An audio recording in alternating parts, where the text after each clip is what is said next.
Hey, this is Sarah. Did another video about being bullied, my personal experience from it, and how to persevere. This video is more sociological, and it's not as personal as the last one. And I think some people like the video in different corners, but in spaces, but I don't know if everyone's understanding what I'm trying to do here and why I'm doing it. So, anyway, in this video, I want to talk about the different kind of bullies there are and the different kind of bullies parents there are. And I have a bachelor's in sociology. I do not have a master's or a PhD. I have post bachelorate stuff and other stuff, but I have a bachelor's in sociology, and I consulted with a therapist before I put this information out there to make sure I was on the right path. And I think it's important for everybody to know. And I've been studying social norms and social movements since I was 14.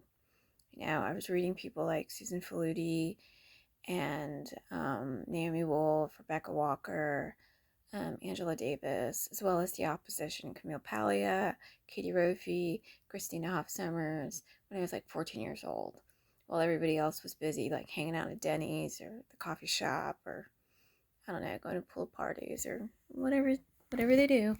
I was doing that because I wanted to understand my place in the world, why shit was messed up, and there's a clear line between oppression and bullying and the ramifications of all that in our society right now, or not just our society, but all other societies. So I want to talk about the 5 bully types. Okay, and I know for those of us who've been through it, we've seen them all in different stages and different grades. The first is the leader. This one's pretty obvious. The leader is the person probably popular, has some say on top of the social ladder of the school you're at. And whatever they say kind of goes. If they hate you and have a campaign against you, then they're the ones that are going to lead that, right? The second is the followers. They just want to be part of the conversation. They're willing to take crumbs off the leader's table just to feel a sense of belonging, right? Once the leader stops and has decided to stop, the followers will usually follow that lead, right? And we see it in teen movies and teen shows, but I think in real life, it's a little more nuanced than that, right? It's not as extreme in regards to the leader versus the followers versus the leaders. So, but we see it. It's pack mentality. Um, the third type of bully is the betrayer. The betrayer is probably the most complex. One day they're your friend, the next day they don't want to be your friend. They're cool with you before you finish school in the summer, but once you come back in the fall, all of a sudden they hate you again. And they're not trying to be leaders, they're not trying to be followers. They don't have a lot of station in their social standing, and they just kind of project a lot of things onto you, the target, and it makes them feel good in some sort of perverse way. And it's really hard with this type because these are your friends. These are people that you think have your back, and they don't. And these could be people who you think are cool. Maybe you're a punk rocker or a goth person or alternative person or whatever, feminist, right, or whatever. And you think these people have your back, that you're part of their tribe, and then they just turn on you. And I've done it with other people too. I'm not going to pretend I'm an angel, but I've had people do it to me, and it's such fake shit. It's like some of these people talk a big game and they pretend to be like nice and have a sunny disposition, but they're really not. In a way, they're the worst because you can't trust them. And I hate to say it, a lot of these betrayers tend to be girls in regards to other girls and boys into regards with boys, at least when I was growing up. Maybe that is a little more diverse now, but at least when I was growing up in the 80s and 90s, that's what was going on. The fourth type I consider the dangerous ones. These are the ones that kind of cross the boundaries of decorum and social norms and get physical. I haven't really dealt with these types, but I know other people have, especially boys, especially if you're going to like a rough school or a rough part of school. Even if you're not, boys are just rougher, right? So, those are the types of people who probably end up in jail when they get older. And they just have a criminal element to them. And they are like dangerous. And they take out things on the target because maybe there's stuff going on at home, or they have really bad stability issues, or they're just unhinged, completely unhinged, and they don't like people that are different because it mirrors back to them and their differences. So that's the fourth type. And then the fifth type, if I can remember, is the hider. And in a way, these are the ones that create the most havoc. I haven't dealt with them too much. I mean, over the phone, crank calling. But nowadays, it would be like online bullying, right? They drive the target crazy. No one knows who they are. Could be your best friend, could be your next door neighbor. Spreading lies and rumors, talking shit. They drive the target crazy in their hiding. They're not confrontational. They can't handle confrontation, so they hide. And they bully because, just like the others I mentioned, there's maybe stuff going on at home. They're projecting their own BS onto you, or they just, I don't know, they think they're having fun, but they're really creating a lot of chaos. And what's dangerous about these type of people, especially in the present with what teenagers are going through right now, is they drive the target crazy. And lately, in the past, I don't know, 10 years with online and social media, um, these victims, some of them girls, mostly girls, have killed themselves. They've committed suicide because they don't know, A, who it is, how to deal with it. The principals and the teachers won't help them. Cops say, oh, it's out of our jurisdiction, it's online, you have to file a report with this and that. Sometimes parents are willing to do it, some parents are not. Also, a different dynamic, right? Depending on how supportive the people at your home are or not. So, that's pretty bad. I mean, we've seen it in movies like Odd Girl Out, Cyberbully, and a plethora of other films that Lifetime has, because it's become such a awful, awful, awful thing. Um, and then I want to get into the parents, because these bullies didn't just get, they didn't create themselves. It doesn't create itself in a vacuum, right? These are things that happen gradually over time. And it can be generational issues, it can be just them hearing their parents saying things, maybe the way their parents deal with people, their coworkers, their spouse, their friends, stuff they hear their uncles or aunts say. So you're dealing with, every bully has their own family dynamic, good or bad, right? So the four bullying parent types, I would say, or parents of bullies, I would say, are the enablers. These are parents that know their kids are bullies or they don't care. I had this bitch tell me in, I don't know, like third grade. She was always coming in. She was a parent. She was always coming in. Her son, I don't know, she would try to, she was friends with a teacher and she was always coming in and giving us donuts or cookies or whatever. And at first she seemed nice, but I remember one time telling her, "Hey, your son's being really mean to me. Can you talk to him?" And she just looked at me, and like I was really young. She just looked at me and said, "Well, you need to stop being such a tattletale." And like I was like, "Oh, okay. All right. Yeah, I'm the problem.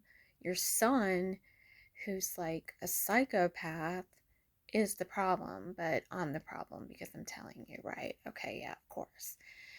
So she sucks. And but karma has a way of, equalizing things. So hopefully she got hers. Sorry, I mean, I know I sound mean, but that's just not cool what she did. And so she was enabling her son to be what he was being when it was so toxic.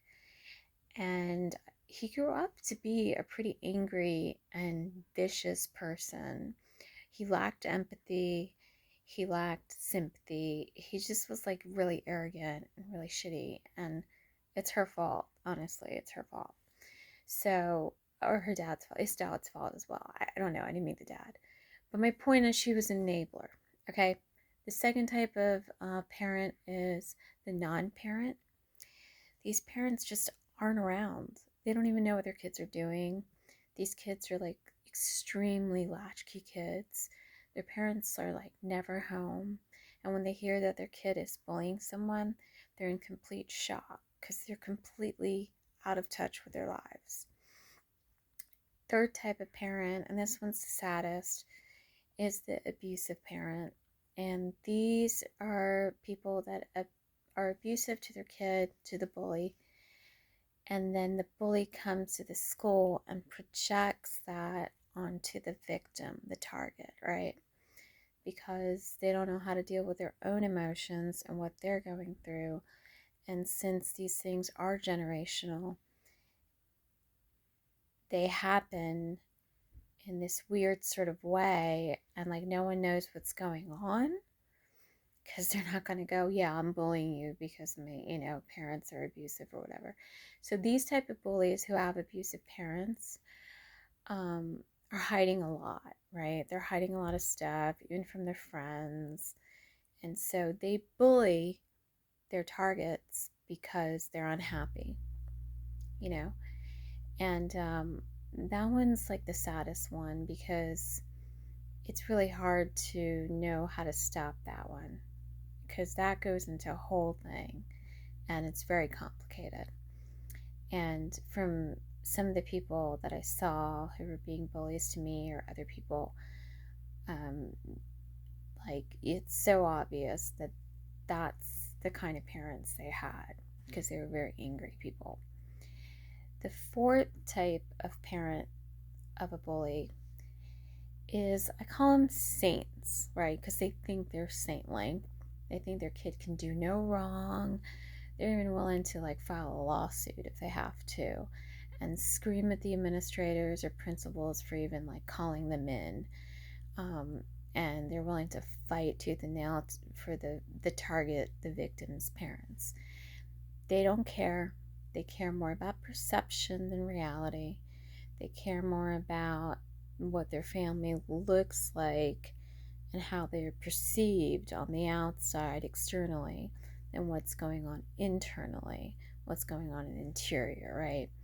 Usually these parents are well off and they have, you know, a lot going on. And they're definitely parents of means. And they're very entitled and they teach their kid to be very entitled. And thus the bullying, right?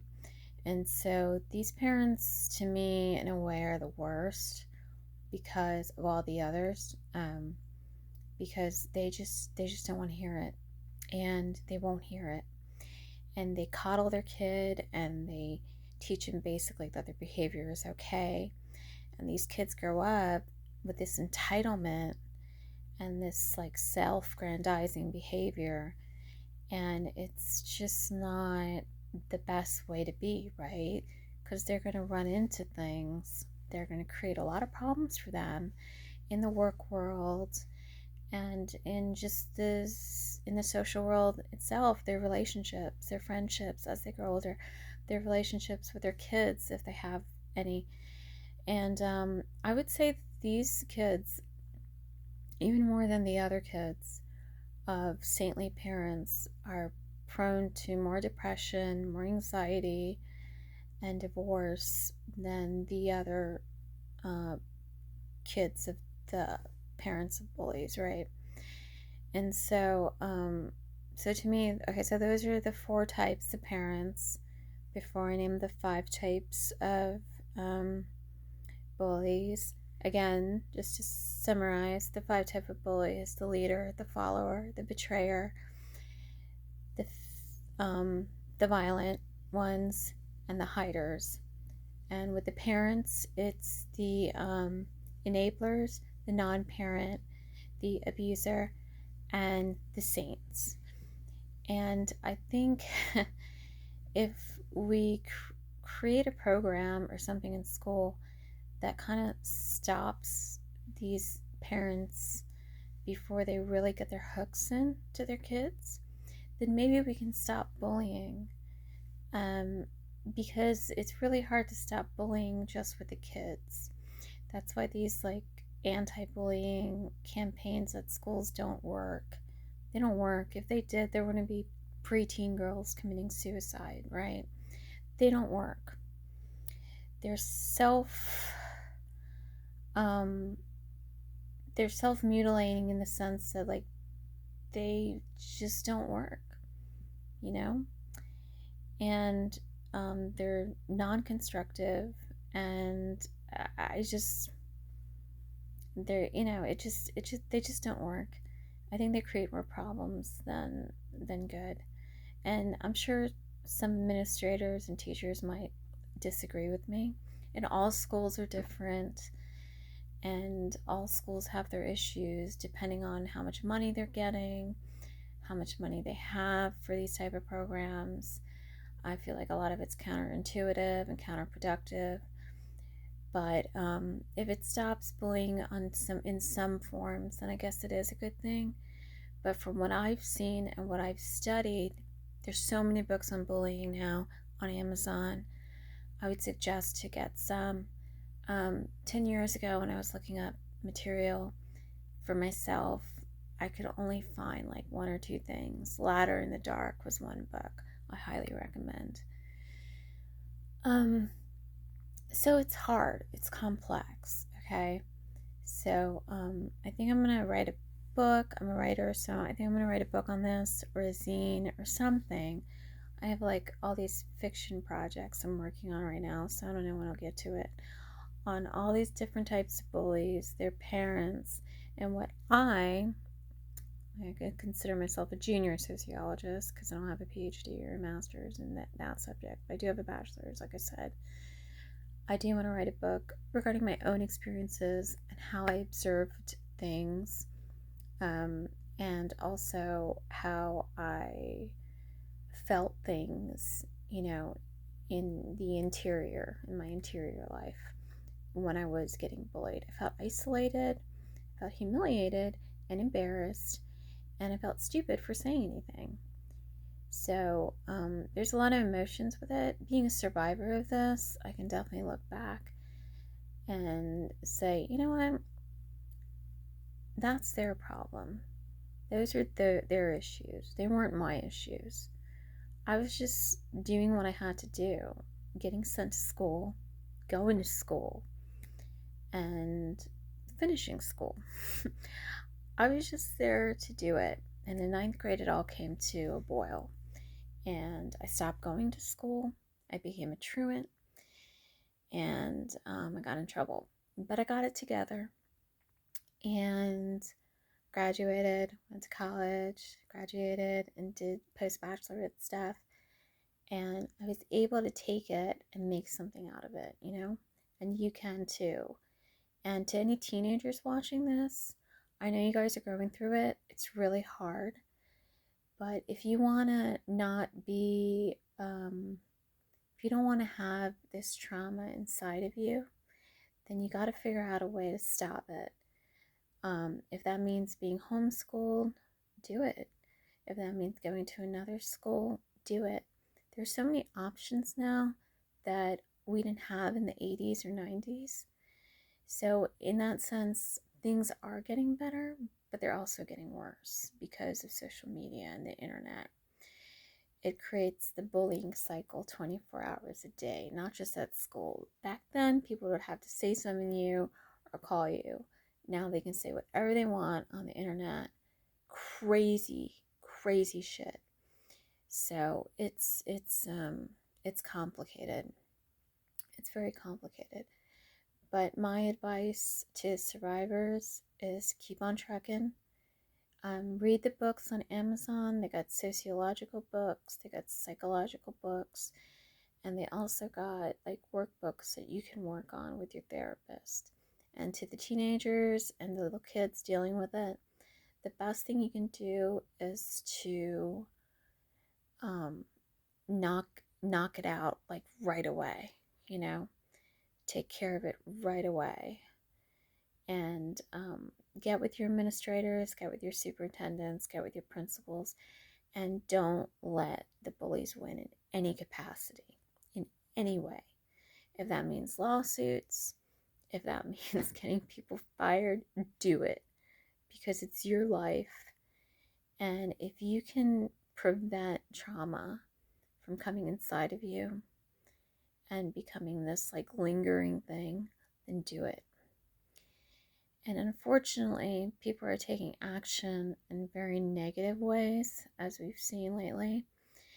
And I just fear for society. I really do. And it's a complex problem.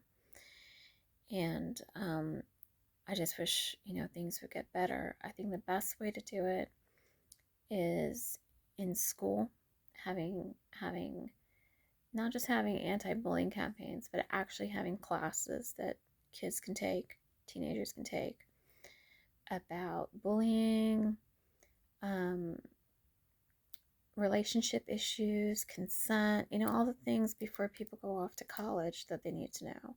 And while they're in high school or junior high, they need to know. Kids are growing up a lot faster than they used to. And a lot of things that, especially if you like talk to baby boomers and stuff that we're dealing with in the 50s or 60s or 70s, kids are like 5-10 steps ahead, and it's kind of scary growing up that fast. And there's a lot of different elements to blame for that, depending on how you see yourself in the culture wars, right? Anyway, I just wanted to share it. I hope it helps. If it doesn't help, make a video that does help. It's up to you. It's your life. You only have one. Make it the best you can. Thanks. Take it easy. Bye.